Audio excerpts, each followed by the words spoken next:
संध्या का समय था। डॉक्टर चड्ढा गोल्फ खेलने के लिए तैयार हो रही थी।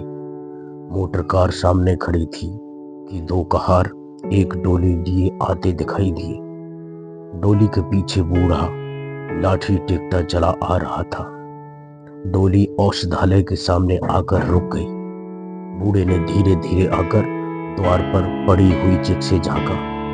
ऐसी साफ सुथरी जमीन पर पैर रखते हुए भय हो रहा था कि कोई घुड़क ना बैठे। डॉक्टर साहब को मेज के सामने खड़ी देखकर भी कुछ कहने का साहस न हुआ। डॉक्टर साहब ने चिक के अंदर से गरज कर कहा, कौन है, क्या चाहता है? बूढ़े ने हाथ जोड़कर कहा, हुजूर, बड़ा गरीब आदमी हूं, मेरा लड़का कई दिनों से बीमार है। डॉक्टर साहब ने सिगार जलाकर कहा, कल सवेरे आओ, कल सवेरे। हम इस वक्त मरीजों को नहीं देखते। बूढ़े ने घुटने टेक कर जमीन पर सिर रख दिया और बोला, दुहाई है सरकार की, लड़का मर जाएगा। हुजूर, 4 दिन से आंखें नहीं खुली। डॉक्टर चड्ढा ने कलाई पर नजर डाली। केवल 10 मिनट समय और बाकी था। गोल्फ स्टिक खूंटी से उतारते हुए बोले, कल सवेरे आओ, कल सवेरे, यह हमारे खेलने का समय है। बूढ़े ने पगड़ी उतारकर चौखट पर रख दी और रोकर बोला, हुजूर, एक निगाह देख ले, बस एक निगाह। लड़का हाथ से चला जाएगा हुजूर। 7 लड़कों में यही एक बच रहा है हुजूर। हम दोनों आदमी रो रो कर मर जाएंगे सरकार, आपकी बढ़ती हुई दीनबंधु। ऐसे बुजुर्ग देहाती यहाँ प्रायः रोज आया करते थे। डॉक्टर साहब उनके स्वभाव से खूब परिचित थे। वो कितना ही कुछ कहे और वे अपनी ही रट लगाते जाएंगे, किसी की सुनेंगे नहीं। धीरे से चिक उठाई और बाहर निकलकर मोटर की तरफ चली।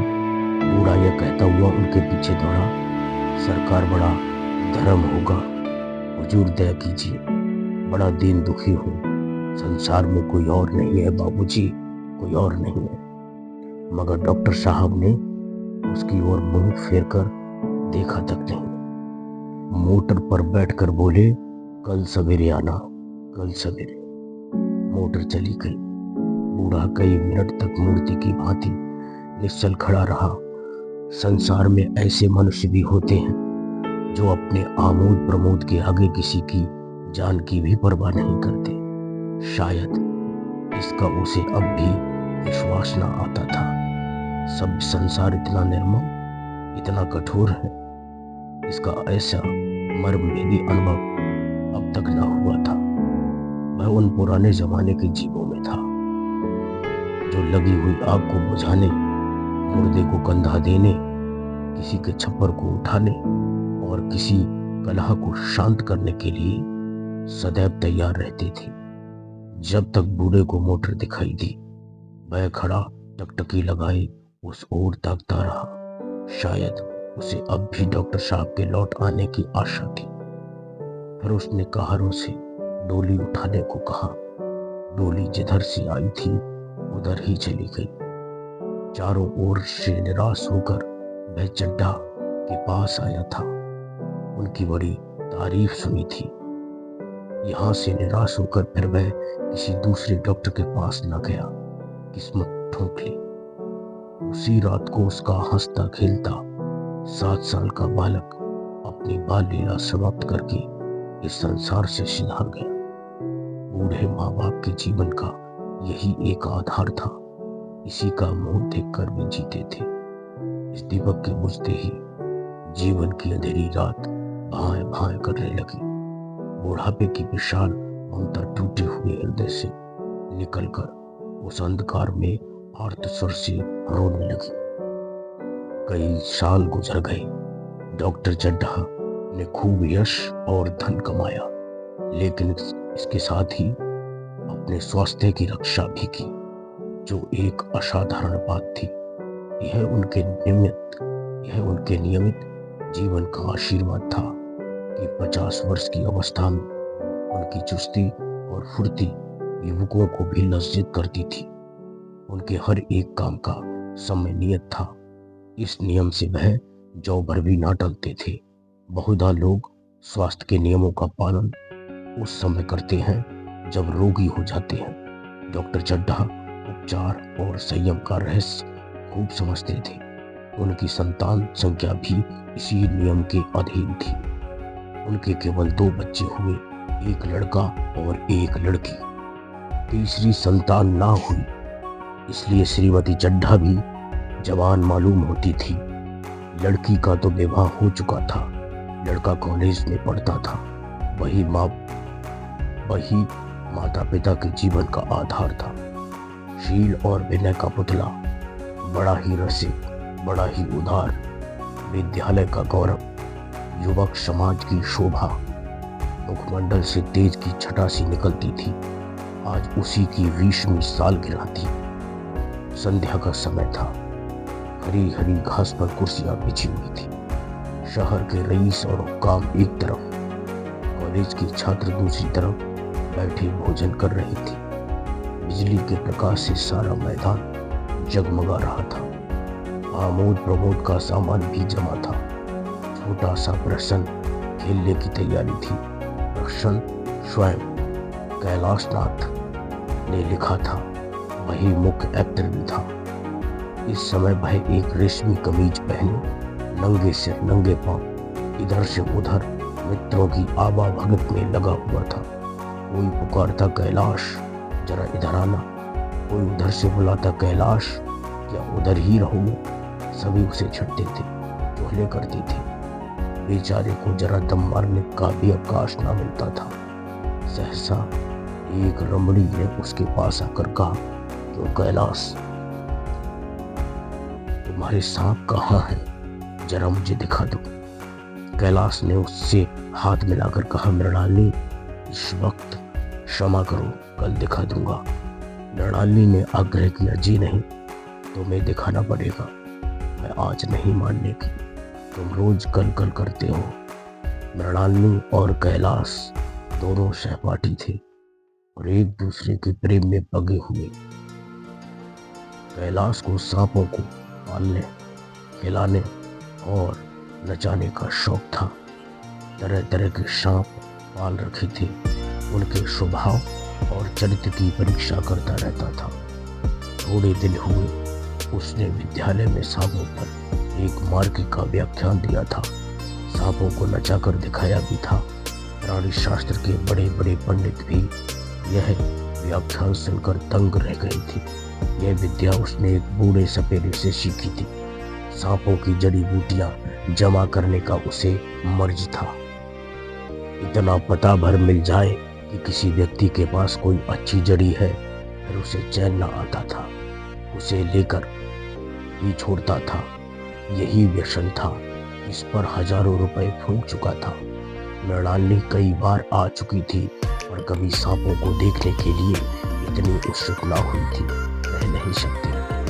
आज उसकी उत्सुकता सचमुच जाग गई थी या वह कैलाश पर अपने अधिकार का दर्शन करना चाहती थी। पर उसका आग्रह बेमौका था। उस कोठरी में कितनी भीड़ लग जाएगी, भीड़ को देखकर सांप कितने चौंकेंगे और रात के समय उन्हें छेड़ा जाना कितना बुरा लगेगा, इन बातों का उसे जरा भी ध्यान न आया। कैलाश ने कहा, नहीं, कल जरूर दिखा दूंगा। इस वक्त अच्छी तरह दिखा भी ना सकूंगा, कमरे में तिल रखने की भी जगह ना मिलेगी। एक महाशय ने छेड़कर कहा, दिखा क्यों नहीं देते, जरा सी बात के लिए इतना टाल मटोल रहे हो। मिस गोविंद हरगिज ना मानना, देखें कैसे नहीं दिखाते। दूसरे महाशय ने और रद्दा चढ़ाया, मिस गोविंद इतनी सीधी और भोली है, तभी आप इतना मिजाज करते हैं। दूसरी सुंदरी होती तो इसी बात पर बिगड़ खड़ी होती। तीसरे साहब ने मजाक उड़ाया, अजी बोलना छोड़ देती। भला कोई बात है, इस पर आपका दावा है कि मृणालिनी के लिए जान हाजिर है। मृणालिनी ने देखा कि ये शोहदे उसे रंग पर चढ़ा रहे हैं, तो बोली, आप लोग मेरी वकालत ना करें, मैं खुद अपनी वकालत कर लूंगी। मैं इस वक्त सांप का तमाशा नहीं देखना चाहती, चलो छुट्टी हो। इस पर मित्रों ने ठाका लगाया। एक साहब बोले, देखना तो आप सब कुछ चाहें, पर कोई दिखाएगी तो। कैलाश और मृणालिनी की झेपी हुई सूरत देखकर कैलाश को मृणालिनी की झेपी हुई सूरत देखकर मालूम हुआ कि इस वक्त उसका इनकार वास्तव में उसे बुरा लगा है। ज्यों ही प्रतिभोज समाप्त हुआ और गाना शुरू हुआ, उसने मृणालिनी और अन्य मित्रों को सांपों के दरवे के सामने ले जाकर महुआ बजाना शुरू किया। फिर एक एक खाना खोलकर एक एक सांप को निकालने लगा। वाह, क्या कमाल था! ऐसा जान पड़ता था कि वे कीड़े उसकी एक एक बात, उसके मन का एक एक भाव समझते हैं। किसी को उठा लिया, किसी को गर्दन में डाल दिया, किसी को हाथ में लपेट लिया। मृणालिनी बार बार मना करती कि उन्हें गर्दन में न डालो, दूर ही से दिखा दो, बस जरा नचा दो। कैलाश की गर्दन में सांपों को लिपटते देखकर उसकी जान निकल जाती थी। पछता रही थी कि मैंने व्यर्थ ही इनसे सांप दिखाने को कहा, मगर कैलाश एक न सुनता था। प्रेमिका के सम्मुख अपनी सर्प कला प्रदर्शन का ऐसा अवसर वह कब चूकता। प्रेमिका के सम्मुख अपनी सर्प कला का प्रदर्शन का ऐसा अवसर पाकर वह कब चूकता। एक मित्र ने टीका की, दांत तोड़ डाले होंगे। कैलाश हंसकर बोला, दांत तोड़ डालना मदारियों का काम है, किसी के दांत नहीं तोड़े गए हैं। कहिए तो दिखा दूं। कहकर उसने एक काले सांप को पकड़ लिया और बोला, मेरे पास इससे बड़ा और जहरीला सांप दूसरा नहीं। अगर किसी को काट ले तो आदमी आनन फानन में मर जाए, लहर भी ना आए। इसके काटे का मंत्र नहीं, इसके दांत दिखा दो। मृणालिनी ने उसका हाथ पकड़कर कहा, नहीं नहीं कैलाश, ईश्वर के लिए उसे छोड़ दो, तुम्हारे पैरों पड़ती हूँ। इस पर एक दूसरे मित्र बोले, मुझे तो विश्वास नहीं आता, लेकिन तुम कहते हो तो मान लूंगा। कैलाश ने सांप की गर्दन पकड़कर कहा, नहीं साहब, आप आंखों से देखकर मानिए। दांत तोड़कर वश में किया तो क्या किया, सांप बड़ा समझदार होता है। अगर उसे विश्वास हो जाए कि इस आदमी से मुझे कोई हानि ना पहुंचेगी तो वह उसे हरगिज न काटेगा। मृणालिनी ने जब देखा कि कैलाश पर इस वक्त भूत सवार है तो उसने यह तमाशा न करने के विचार से कहा, अच्छा भाई, अब यहाँ से चलो, देखो गाना शुरू हो गया है, आज मैं भी कोई चीज सुनाऊंगी। यह कहते हुए उसने कैलाश का कंधा पकड़कर चलने का इशारा किया और कमरे से निकल गया। मगर कैलाश विरोधियों की शंका समाधान करके ही दम लेना चाहता था। उसने सांप की गर्दन पकड़कर जोर से दबाई, इतनी जोर से दबाई कि उसका मुंह लाल हो गया, देह की सारी नसें तन गई। सांप ने अब तक उसके हाथों ऐसा व्यवहार न देखा था। उसकी समझ में न आता था कि यह मुझसे क्या चाहते हैं। उसे शायद भ्रम हुआ कि ये मुझे मार डालना चाहते हैं। अतएव वह आत्मरक्षा के लिए तैयार हो गया। कैलाश ने उसकी गर्दन खूब दबाकर मुंह खोल दिया और उसके जहरीले दांत दिखाते हुए बोला, जिन सज्जनों को शक हो आकर देख ले। आया विश्वास या अब भी कुछ शक है? मित्रों ने आकर उसके दांत देखे और चकित हो गए। प्रत्यक्ष प्रमाण के सामने संदेह को स्थान कहा। मित्रों की शंका निवारण करके कैलाश ने सांप की गर्दन ढीली कर दी और उसे जमीन पर रखना चाहा, पर वह काला गेहुअन क्रोध से पागल हो रहा था। गर्दन नरम पड़ते ही उसने सिर उठाकर कैलाश की उंगली में जोर से काटा और वहां से भागा। कैलाश की उंगली से टप टप खून टपकने लगा। उसने जोर से उंगली दबा दी और अपने कमरे की तरफ दौड़ा। वहां मेज की दराज में एक जड़ी रखी हुई थी, जिसे पीसकर लगा देने से घातक विष भी रफू हो जाता था। मित्रों में हलचल पड़ गई। बाहर महफिल में भी खबर हुई। डॉक्टर साहब घबरा कर दौड़े। फौरन उंगली की जड़ कसकर बांधी गई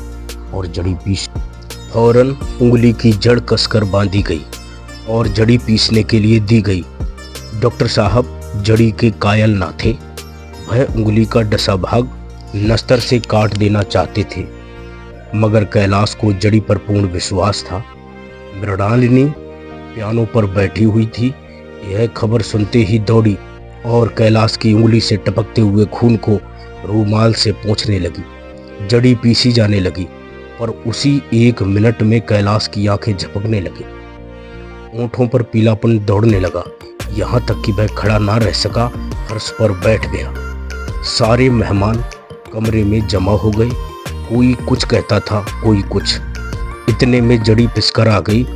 मृणालिनी ने उंगली पर लेप किया। 1 मिनट और बीता।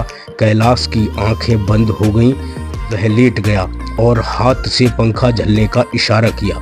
माँ ने दौड़कर उसका सिर गोद में रख लिया और बिजली का टेबल फैन लगा दिया। डॉक्टर साहब ने झुककर कहा, कैलाश कैसी तबीयत है? कैलाश ने धीरे से हाथ उठा दिया, मगर कुछ बोल ना सका। मृणालिनी ने करुण स्वर में कहा, क्या जड़ी कुछ असर ना करेगी? डॉक्टर साहब ने सिर पकड़कर कहा, क्या बताऊं, मैं इसकी बातों में आ गया। अब तो नस्तर से भी कुछ फायदा ना होगा। आधे घंटे तक यही हाल रहा। कैलाश की दशा प्रतिक्षण बिगड़ती जाती थी, यहाँ तक कि उसकी आंखें पथरा गईं, हाथ पांव ठंडे हो गए, मुख की कांति मलिन पड़ गई, नाड़ी का कहीं पता नहीं। मौत के सारे लक्षण दिखाई देने लगे। घर में कोहराम मच गया। मृणालिनी एक ओर सिर पीटने लगी, माँ अलग पछाड़े खाने लगी। डॉक्टर चड्ढा को मित्रों ने पकड़ लिया, नहीं तो वह नश्तर अपनी गर्दन में मार लेती। एक महाशय बोले, कोई मंत्र झाड़ने वाला मिले तो संभव है अब भी जान बच जाए। एक मुसलमान सज्जन ने इसका समर्थन किया, अरे साहब, कब्र में पड़ी हुई लाशें जिंदा हो गई हैं, ऐसे ऐसे बाकमाल पड़े हुए हैं। डॉक्टर चड्ढा बोले, मेरी अक्ल पर पत्थर पड़ गया था, इसकी बातों में आ गया।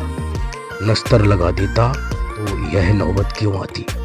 बार बार समझाता रहा कि बेटा सांप ना पालो, मगर कौन सुनता था। बुलाइए किसी झाड़ फूंक वाले को ही बुलाइए, मेरा सब कुछ ले ले, मैं अपनी सारी जायदाद उसके पैरों पर रख दूंगा, लंगोटी बांधकर घर से निकल जाऊंगा, मगर मेरा कैलाश, मेरा प्यारा कैलाश उठ बैठे। ईश्वर के लिए किसी को बुलवाइए। एक महाशय का किसी झाड़ने वाले से परिचय था। मैं दौड़कर उसे बुला लाए, मगर कैलाश की सूरत देखकर उसे मंत्र चलाने की हिम्मत ना पड़ी। बोला, अब क्या हो सकता है सरकार, जो कुछ होना था हो चुका। अरे मूर्ख, यह क्यों नहीं कहता कि जो कुछ ना होना था हो चुका। जो कुछ होना था वह कहाँ हुआ। माँ बाप ने बेटे का सेहरा कहाँ देखा। मृणालिनी का कामना तरु क्या पल्लव और पुष्प से रंजित हो उठा। मन के वह स्वर्ण स्वप्न जिनसे जीवन आनंद का स्रोत बना हुआ था, क्या पूरे हो गए। जीवन के नृत्य में तारिका मंडित सागर में आमोद की बहार लूटते हुए क्या उसकी नौका जलमग्न नहीं हो गई। जो ना होना था वह हो गया। वही हरा भरा मैदान था, वही सुनहरी चांदनी एक निःशब्द संगीत की भांति प्रकृति पर छाई हुई थी। वही मित्र समाज था, वही मनोरंजन के सामान थे, मगर जहां हास्य की ध्वनि थी वहां अब करुण क्रंदन और अश्रु प्रवाह था। शहर से कई मील दूर एक छोटे से घर में एक बूढ़ा और बुढ़िया अंगीठी के सामने बैठे जाड़े की रात काट रहे थे। बूढ़ा नारियल पीता था और बीच बीच में खांसता था। बुढ़िया दोनों घुटनियों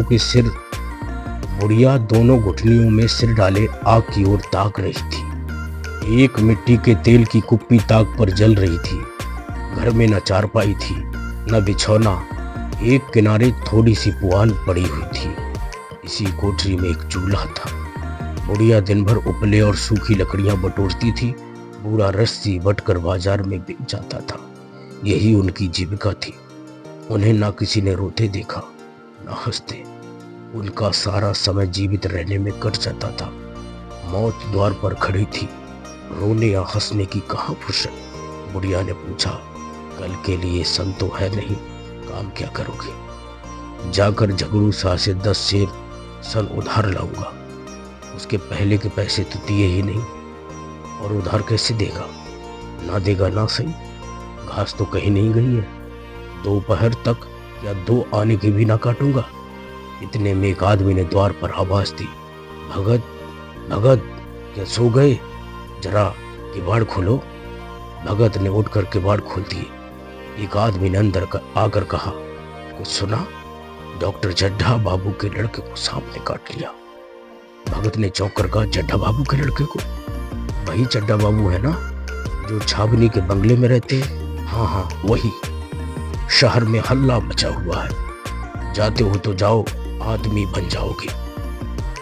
बूढ़े ने कठोर भाव से सिर हिलाकर कहा, मैं नहीं जाता, मेरी भला जाए। वही चड्ढा है? खूब जानता हूँ, भैया को लेकर उन्हीं के पास गया था। खेलने जा रहे थे, पैरों पर गिर पड़ा कि एक नजर देख लीजिए, मगर सीधे मुंह से बात तक न की। भगवान बैठे सुन रहे थे। अब जान पड़ेगा कि बेटे का गम कैसा होता है। कई लड़के हैं? नहीं जी, यही तो एक लड़का था, सुना है, सबने जवाब दे दिया है। भगवान बड़ा कारसाज है। उस वक्त मेरी आंखों से आंसू निकल पड़े थे, पर उन्हें तनिक भी दया न आई थी। मैं तो उनके द्वार पर होता तो भी ना पूछता। तो ना जाओगे? हमने जो सुना था सो कह दिया। भगवान बड़ा कारसाज है। उस वक्त मेरी आंखों से आंसू निकल पड़े थे, पर उन्हें तनिक भी दया न आई थी। मैं तो उनके द्वार पर होता तो भी ना पूछता। तो ना जाओगे? हमने जो सुना था सो कह दिया। अच्छा किया, अच्छा किया। कलेजा ठंडा हो गया, आंखें ठंडी हो गई, लड़का भी ठंडा हो गया होगा। तुम जाओ, आज चैन की नींद सोऊंगा। बुढ़िया से जरा तमाकू दे दे, एक चिलम और पीऊंगा। अब मालूम होगा लाला को। सारी साहेबी निकल जाएगी, हमारा क्या बिगड़ा? लड़के के मर जाने से कुछ राज तो नहीं चला गया। जहां 6 बच्चे गए थे वहां एक और चला गया। तुम्हारा तो राज सूना हो जाएगा। उसी के वास्ते सबका गला दबा दबा कर जोड़ा था ना। अब क्या करोगे? एक बार देखने जाऊंगा, पर कुछ दिन बाद मिजाज का हाल पूछूंगा। आदमी चला गया। भगत ने किवाड़ बंद कर ली। तब चिलम पर तमाकू रखकर पीने लगा। बुढ़िया ने कहा, इतनी रात गए, जाड़े पाले में कौन जाएगा? अरे दोपहर ही होता तो मैं ना जाता। सवारी दरवाजे पर लेने आती तो भी मैं ना जाता।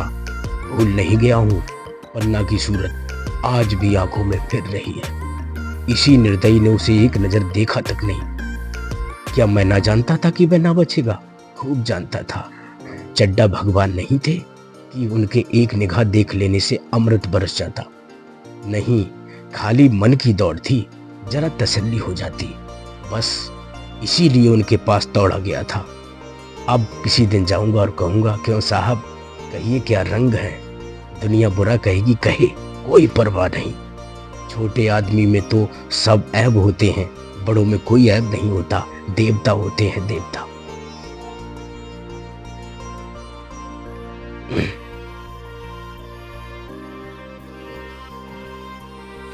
भगत के लिए जीवन में यह पहला अवसर था कि ऐसा समाचार पाकर वह बैठा रह गया हो।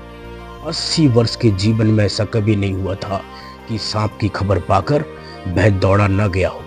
माघ पूस की अंधेरी रात, चैत बैसाख की धूप बालू, सावन भादों की चढ़ी हुई नदी और नाले, किसी को उसने कभी परवाह न की। वह तुरंत घर से निकल पड़ता था, निस्वार्थ निष्काम। लेन देन का विचार कभी दिल में आया नहीं कि वह तुरंत घर से निकल पड़ता था। यह ऐसा कामीना था, जान का मूल्य कौन दे सकता है। यह एक पुण्यकार था। सैकड़ों निराशों को उसके मंत्रों ने जीवन दान दे दिया था, पर वह आज घर से कदम नहीं निकाल सका। यह खबर सुनकर सोने जा रहा है। बुढ़िया ने कहा, तमाकू अंगीठी के पास रखी हुई है, उसके भी आज 2.5 पैसे हो गए, देती ही ना थी। बुढ़िया यह कहकर लेटी। बूढ़े ने कुप्पी बुझाई, कुछ देर खड़ा रहा, फिर बैठ गया, अंत को लेट गया। पर यह खबर उसके हृदय पर बोझ की भांति रखी हुई थी। उसे मालूम हो रहा था कि उसकी कोई चीज खो गई है, जैसे सारे कपड़े गीले हो गए हैं या पैरों में कीचड़ लगा हुआ है। जैसे उसके मन में कोई बैठा हुआ उसे घर से निकलने के लिए उड़ेद रहा। बुढ़िया जरा देर में खर्राटे लेने लगी। बूढ़े बातें करते करते सोते हैं और जरा सा खटका होते ही जागते हैं। तब भगत उठा, अपनी लकड़ी उठा ली और धीरे से किवाड़ खोले। बुढ़िया ने पूछा, कहाँ जाते हो? कहीं नहीं, देखता हूं कितनी रात है। अभी बहुत रात है, सो जाओ। नींद नहीं आती। नींद काहे को आएगी, मन तो चड्डा के घर पर लगा हुआ है। चड्डा ने मेरे साथ कौन सी नेकी कर दी है जो वहां जाऊं? भय आकर पैरों पड़े तो भी ना जाऊं। उठे तो तुम इसी इरादे से हो। नहीं री, ऐसा पागल नहीं हूं जो मुझे कांटे बोए उसके लिए फूल फूल भी बोता फिरूं। बुढ़िया फिर सो गई। भगत ने किवाड़ लगा दिए और फिर आकर बैठा, और उसके मन की कुछ ऐसी दशा थी जो बाजे की आवाज कान में पड़ते ही उपदेश सुनने वाले की होती है। आंखें चाहे उपदेशक की ओर हों, पर कान बाजे ही की ओर होते हैं। दिल में भी बाजे की ध्वनि गूंजती रहती है। शर्म के मारे जगह से नहीं उठता। निर्दयी प्रतिघात का भाव भगत के लिए उपदेशक था, पर हृदय उस अभागे युवक की ओर था जो इस समय मर रहा था, जिसके लिए एक एक पल का विलंब घातक था। उसने फिर किवाड़ खोले, इतने धीरे से कि बुढ़िया को खबर ना हुई। बाहर निकल आया। उसी वक्त गांव का चौकीदार गश्त लगा रहा था। बोला, कैसे उठे भगत? कैसे? आज तो बड़ी सर्दी है, कहीं जा रहे हो क्या? भगत ने कहा, नहीं जी, जाऊंगा कहाँ? देखता था अभी कितनी रात है, भला कै बजे होंगे? चौकीदार बोला, 1 बजा होगा, और क्या? अभी थाने से आ रहा था तो डॉक्टर चड्डा बाबू के बंगले पर भीड़ लगी हुई थी। उनके लड़के का हाल तो तुमने सुना होगा। कीड़े ने छू लिया है, चाहे मर भी गया हो। तुम चले जाओ तो शायद बच जाए। सुना है 10,000 देने को तैयार है। भगत, मैं तो ना जाऊं। चाहे वह 10 लाख भी दे, मुझे 10,000 या 10 लाख लेकर करना क्या है? कल मर जाऊंगा, फिर कौन भोगने वाला बैठा हुआ है? चौकीदार चला गया। भगत ने आगे पैर बढ़ाया, जैसे नशे में आदमी की देह अपने काबू में नहीं रहती। पैर कहीं रखता है, पड़ता कहीं है, कहता कुछ है, जवान से निकलता कुछ है। वही हाल इस समय भगत का था। मन में प्रतिकार था, पर कर्म मन के अधीन ना था। जिसने कभी तलवार नहीं चलाई, वह इरादा करने पर भी तलवार नहीं चला सकता। उसके हाथ कांपते हैं, उठते ही नहीं। भगत लाठी खटखट करता लपका चला जाता था। चेतना रुकती थी, पर उपचेतना ठेलती थी। सेवक स्वामी पर हावी था। आधी राह निकल जाने के बाद सहसा भगत रुक गया। हिंसा ने क्रिया पर विजय पाई। मैं यूं ही इतनी दूर चला आया। इस जाड़े पाले में मरने की मुझे क्या पड़ी थी? आराम से सोया क्यों नहीं? नींद ना आती ना सही, 2-4 भजन ही गाता। व्यर्थ इतनी दूर दौड़ा आया। चड्डा का लड़का रहे या मरे, मेरी भला से। मेरे साथ उन्होंने कौन सा सलूक किया था कि मैं उनके लिए मरूं? दुनिया में हजारों मरते हैं, हजारों जीते हैं। मुझे किसी के मरने जीने से मतलब। मगर उपचेतना ने अब एक दूसरा रूप धारण किया, जो हिंसा से बहुत कुछ मिलता जुलता था। वह झाड़ फूंक करने नहीं जा रहा है। वह देखेगा कि लोग क्या कर रहे हैं। डॉक्टर साहब का रोना पीटना देखेगा कि किस तरह पछाड़े खाते हैं। वह देखेगा कि बड़े लोग भी छोटों की भांति रोते हैं या सब्र भी कर जाते हैं। वे लोग जो विद्वान होते हैं सब्र कर जाते होंगे। हिंसा भाव का यूं धीरज देता हुआ वह फिर आगे बढ़ा। इतने में 2 आदमी दिखाई दिए। दोनों बातें करते चले आ रहे थे। चड्डा बाबू का घर उजड़ गया। वही तो एक लड़का था। भगत के कान में आवाज पड़ी। उसकी चाल और भी तेज हो गई। थकान के मारे पांव ना उठते थे। सिरों भाग इतना बढ़ जाता था मानो अब मुंह के बल गिर पड़ेगा। इस तरह वह कोई 10 मिनट चला होगा कि डॉक्टर साहब का बंगला नजर आया। बिजली की बत्तियां जल रही थी, मगर सन्नाटा छाया हुआ था। रोने पीटने की आवाज भी ना आती थी। भगत का कलेजा धक धक करने लगा। कहीं मुझे कुछ देर तो नहीं हो गई। वह दौड़ने लगा। अपनी उम्र में वह इतना तेज कभी ना दौड़ा था। बस यही मालूम होता था मानो उसके पीछे मौत दौड़ी आ रही है। 2 बज गए थे। मेहमान विदा हो गए। रोने वालों में केवल आकाश के तारे रह गए थे और सभी रो रो कर थक गए थे। बड़ी उत्सुकता के साथ लोग रह रहकर आकाश की ओर देखते थे कि किसी तरह सुबह हो और लाश गंगा की गोद में दी जाए। सहसा भगत ने द्वार पर पहुंचकर आवाज दी। डॉक्टर साहब समझे कोई मरीज आया होगा। किसी और दिन उन्होंने इस आदमी को दुत्कार दिया होता, मगर आज बाहर निकल आए, देखा एक बूढ़ा आदमी खड़ा है, कमर झुकी हुई, पोपला मुंह, बाहें तक सफेद हो गई थी, लकड़ी के सहारे कांप रहा था।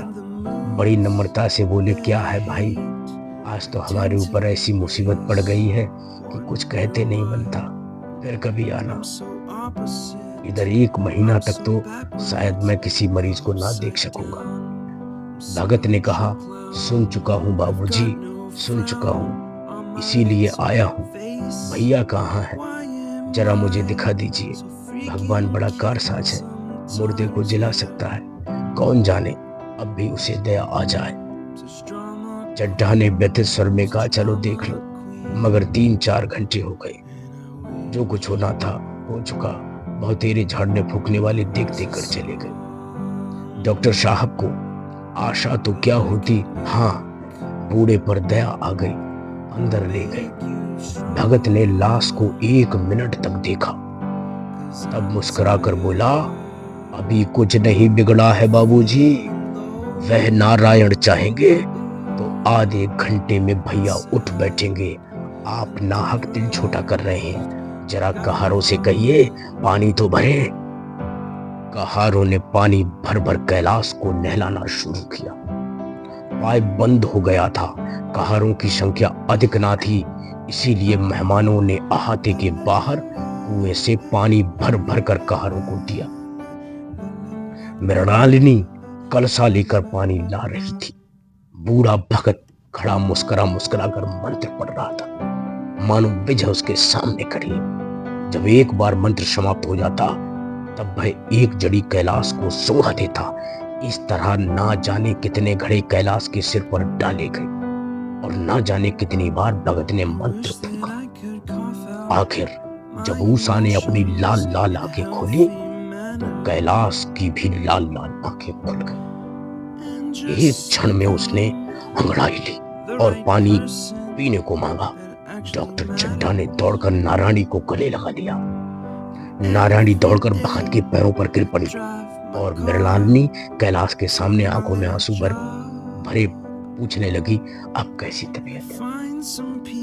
एक क्षण में चारों तरफ खबर फैल गई। मित्रगण मुबारकबाद देने आने लगे। डॉक्टर साहब बड़े श्रद्धा भाव से हर एक के सामने भगत का यश गाते फिरते थे। सभी लोग भगत के दर्शनों के लिए उत्सुक हो रहे थे, मगर अंदर जाकर देखा तो भगत का कहीं पता न था। नौकरों ने कहा, अभी तो यहीं बैठे चिलम पी रहे थे। हम लोग तंबाकू देने लगे तो नहीं, अपने पास से तंबाकू निकाल कर मरे। यहाँ तो भगत की चारों ओर तलाश होने लगी और भगत लपका हुआ घर चला जा रहा था कि बुढ़िया के उठने के पहले पहुंचा। जब मेहमान लोग चले गए तो डॉक्टर साहब ने नारायणी से कहा, बुढ़ा ना जाने कहाँ चला गया, एक चिलम तंबाकू का भी रवादार ना हुआ। नारायणी, मैंने तो सोचा था इसे कोई बड़ी रकम दूंगी। नारायणी बोली, मैंने तो सोचा था इसे कोई बड़ी रकम दूंगी। चड्ढा, रात को मैंने नहीं पहचाना, पर जरा साफ हो जाने पर पहचान गया। एक बार यह एक मरीज को लेकर आया था। मुझे अब याद है कि मैं खेलने जा रहा था और मरीज को देखने से इनकार कर दिया था। आज उस दिन की बात याद करके मुझे जितनी गिलानी हो रही है उसे प्रकट नहीं कर सकता। मैं उसे खोज निकालूंगा, उसके पैरों पर गिरकर अपना अपराध क्षमा कराऊंगा। मैं कुछ लेगा नहीं, ये जानता हूँ उसका जन्म यश की वर्षा करने के लिए ही हुआ है। उसकी सज्जनता ने मुझे ऐसा आदर्श दिखा दिया है जो अब से जीवन पर्यंत मेरे सामने रहेगा। आप सभी श्रोताओं का मुंशी प्रेमचंद की इस अद्भुत कहानी मंत्र को सुनने के लिए हृदय से आभार। बहुत बहुत धन्यवाद।